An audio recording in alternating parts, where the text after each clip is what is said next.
So we're going to Quime. We're going to Quime, somewhat of a blind date. Maria we did wiki travel Bolivia, and there was this whole section on Quime, and it sounded very interesting. It said how most guidebooks don't even have it listed. It's not even on the guidebook map, and that it's a very intimate and great place to be for the adventuresome person. And then it had this great write-up about this certain hostel, and it talked about the great kitchen and the Marco, the person that owns it, and how he makes all these different American dishes, and how he's trying new types of flavored muffins and things. And so we were kind of out of ideas on what to do. We did want to get off the tourist track, so we decided, give this Quime thing a try. And although we couldn't find anything else about it online, and so we give Marco a call because conveniently the number is in the wiki travel, and he seems like a pretty nice guy. He's I think American, spoke really good English, at least no accent, and so when I was talking to him, I was asking him, specifics on directions and things, and he's like, oh yeah, I've been meaning to put a map up of Quime on wiki travel, but this is what you do, and then he explained. So that's when the wheels started to turn for me, and I realized that he wrote all of that information about Quime, and so it's very much, like I said, a blind date. You don't know exactly what to expect, and part of the funny thing is that it's been a whole morning project just figuring out how to get to Quime. We went to one bus station that didn't work, and then we ended up having to call these other bus stations, and now we have two guys with us that are hopefully gonna make it work. So it's a 6-hour bus ride. This is one of many bus stops. It took our taxi driver about 15 minutes going to 3 or 4 different bus stops to find the correct one. Even the driver here was saying in Spanish on his cell phone to somebody, why don't they just go to Peru? Why are they going to Quime? So no one really seems to get it, and we'll see if they're wrong or if we're wrong. I'm thrilled to be in Quime. Marco is a character. It's like stepping into a twilight zone of just charm and peace, and it's really amazing. I'm looking forward to showing you more tomorrow. Like, we even had his muffins, which he had made. They were fresh out of the oven, and so we were eating muffins, having green tea in his kitchen, and this kitchen was just charming as well. The whole place is charming. What a strange guy.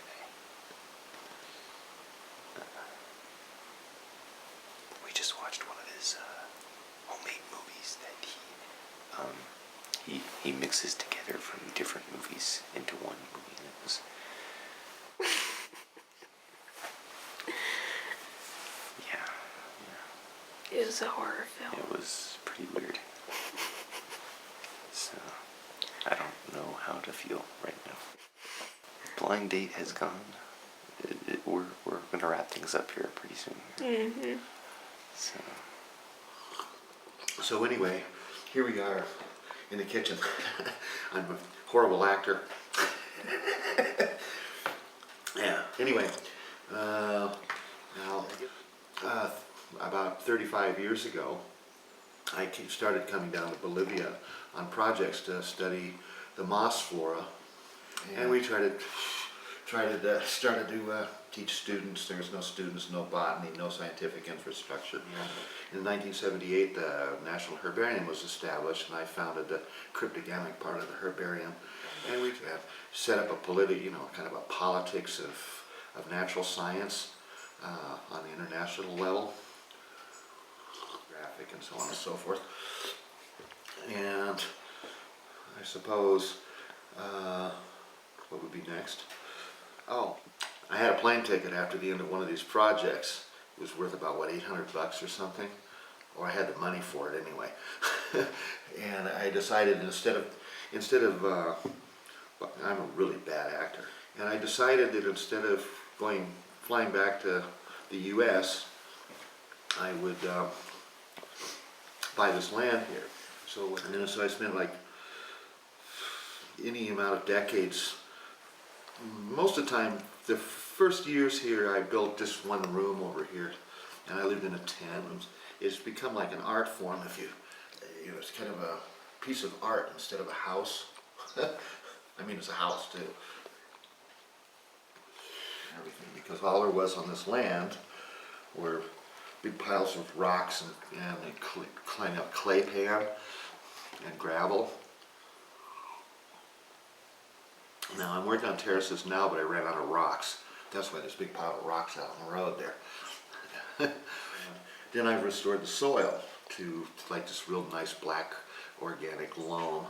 That's mostly using compost, abono, green manure like alfalfa and vetch and things like that. And planting these, planting a mixture of native and ornamental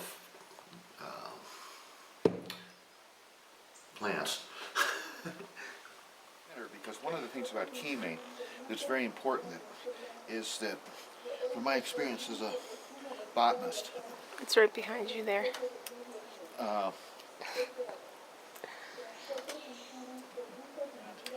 I was kind of completely incapable of finding a job. But when I retired finally, I was left here kind of like a pea in a big empty can of milk, rattling around here by myself.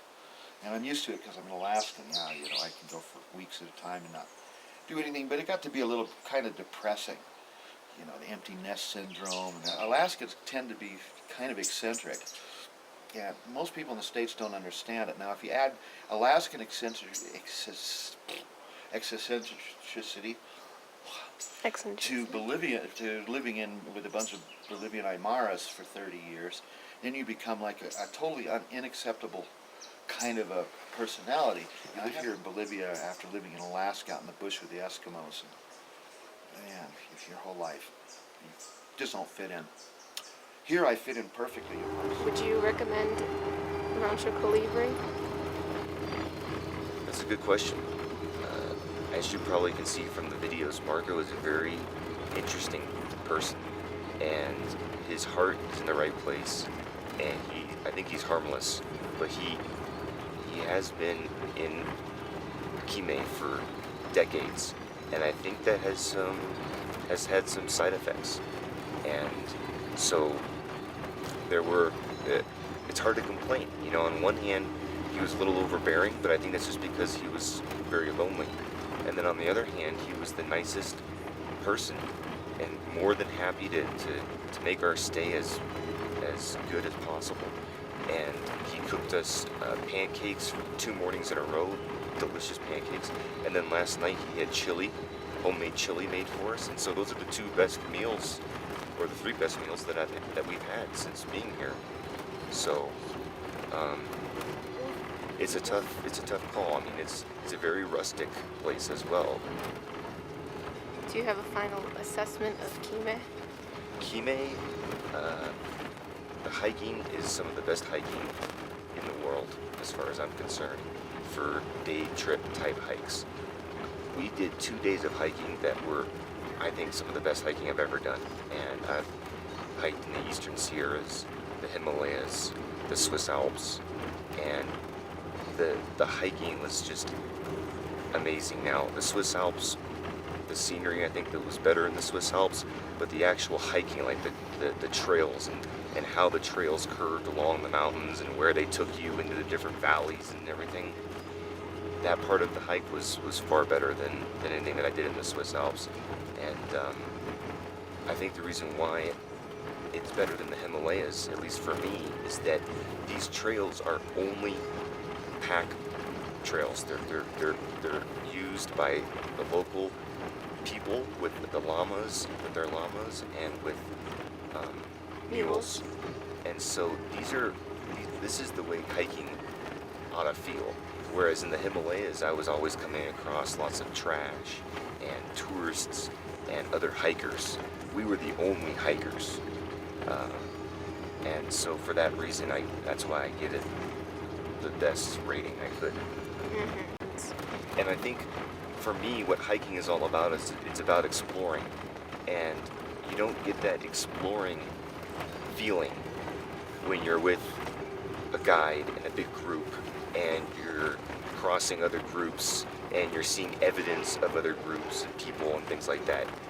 I feel like a real explorer when I am the only hiker around. I feel like I could hike there a few more days and still really enjoy it, but I probably wouldn't make the effort to go back since I've already been there.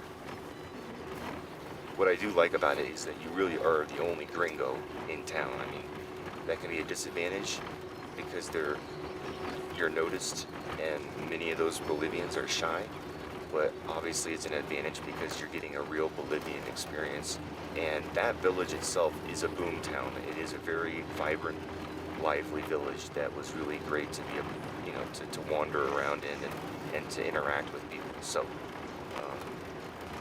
we're leaving. We have left Quime. We have gone up the valley, and we're now in the desert part, the other side of the mountains. And we're on our way to Conani. And then from Conani, we're gonna just hitchhike kind of a van or bus that is going to Arura.